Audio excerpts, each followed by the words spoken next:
But for every video that you make, I think they could all look pretty much like this. And think of these as maybe notes. I heard this great analogy about something different, but I'm going to steal it for us. If you have notes, musical notes, and you have 7 of them, you can write tons of different songs. If you have 3 songs, 3 notes can write a great rock song, right? Like you've heard that before, punk rock, right? We're going to hit this C, D, and E or something like that. And you're going to write it. You could write a song with that.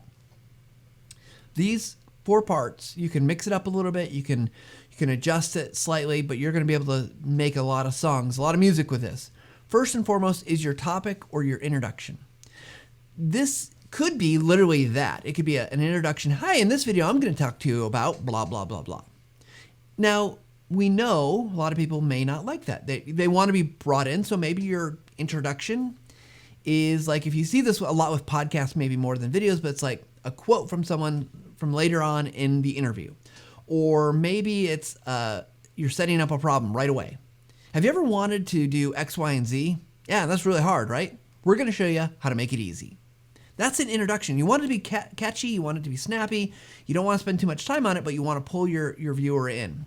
The next thing is the big, what is it? The main step. What are we talking to them about? And in most cases, and I know I've said this before, if you're listening to past episodes, you'll have heard me say this. Most videos should focus on one thing. Only one thing. There should be one thing we're talking about. Now, in that, you might have, if we're doing something complex, it might be one thing, and there might be smaller kind of steps in that process, but that's still just one thing. But what we don't want to do is get caught up on doing too many things. We don't want to be talking about, let's say we're going to teach somebody how to, do a mail merge in Microsoft Office or something like that. Multiple steps there. You need to show them the steps or they're going to get lost and confused.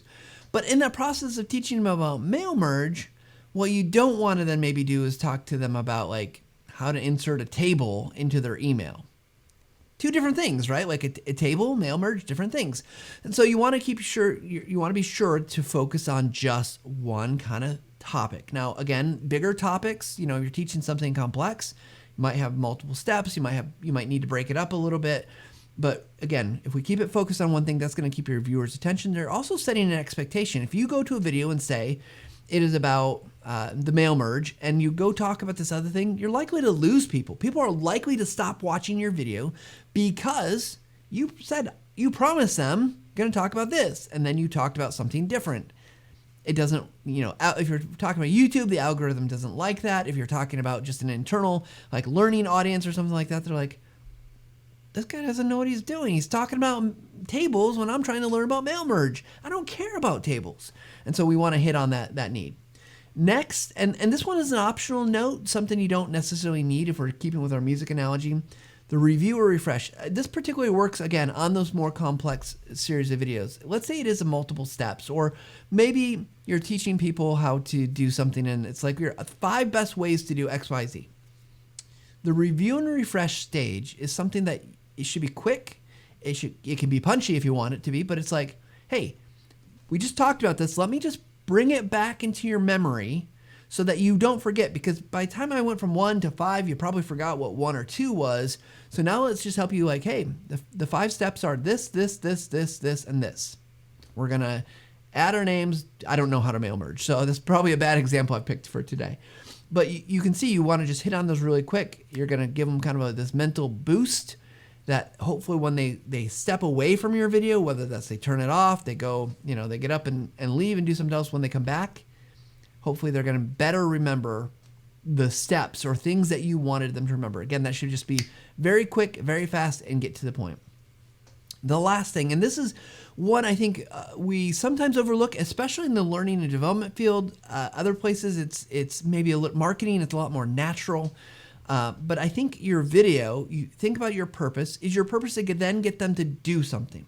For a lot of learning and development videos, and for instance, I don't want to just teach you an idea. I don't want you just to understand something. That's probably a bad learning objective. But what's the thing I want you to do? Do I want you to take an action? Do I need you to fill out a form? Do I need you to do something and show that you can actually do the thing that I've taught you? But we should build in some kind of call to action. And maybe if we're in a series of complex maybe pieces of information, maybe the next thing is to go get more information. That's a valid opportunity for someone to go and do, right? So you want to be thinking about, again, how am I introducing this topic? How am I getting their attention? How am I letting them know what this is about? What am I teaching them or telling them or talking to them about? What is there a need for a recap?